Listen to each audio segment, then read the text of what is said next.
Regina Berryman, and welcome back to my Altamont garden. Today we're going to be talking about dividing your perennials.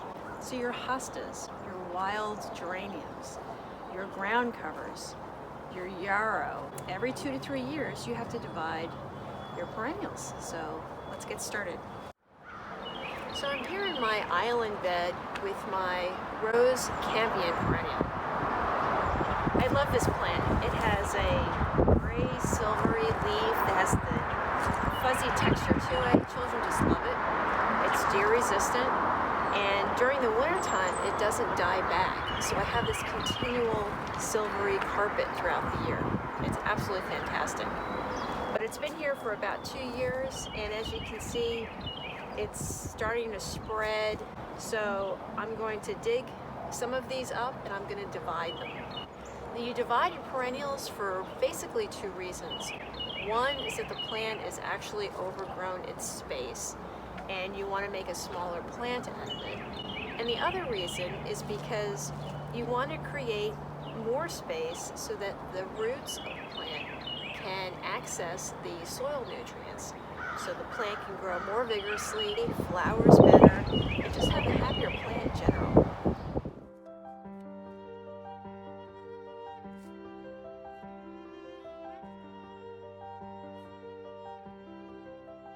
Okay, so I've dug up my rose campion, and if you can see, they're all in these little clumps, and within each clump are little clumps, little tiny plants that I can separate and grow wherever I want.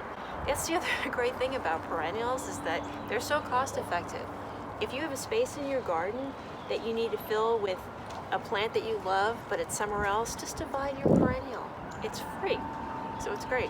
Usually, after I've dug up my perennials, what I usually do is I ditch the big gloves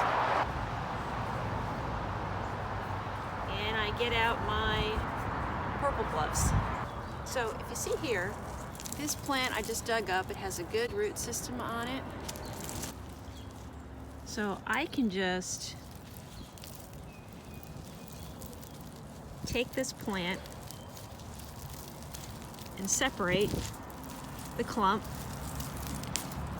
And as long as you have some sort of the root system still intact, these plants will do quite well and they'll establish themselves very quickly. I like the size of this. I don't want to go too small on my plants, then they'll look a little too sparse in this bed. You want to divide your perennials this time of year before they start actively growing, because they're still in their dormant winter stage. Technically you can divide perennials any time of year, but the most success you'll have doing it is this time of year. Here's a tip for you. For your larger perennials, like your big hostas that you want to divide, you'd use a shovel or a spade to split the plant in half. Once you get into the smaller plants and you want to get more precise in your cutting, I just use just an old serrated kitchen knife. This works great. And what you could do is just cut right through the middle. You have a nice clean cut and you're ready to plant these on.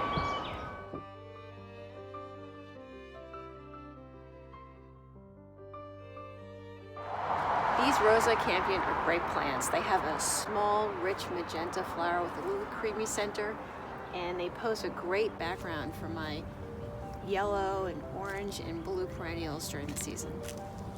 I'm going to continue dividing the rest of these plants. I'll water them in afterward, and then I'll go over to my hosta bed and divide some of them. Well, I hope you have the opportunity to get out and divide some of your perennials this week. In the meantime, happy gardening, and thanks again for joining me.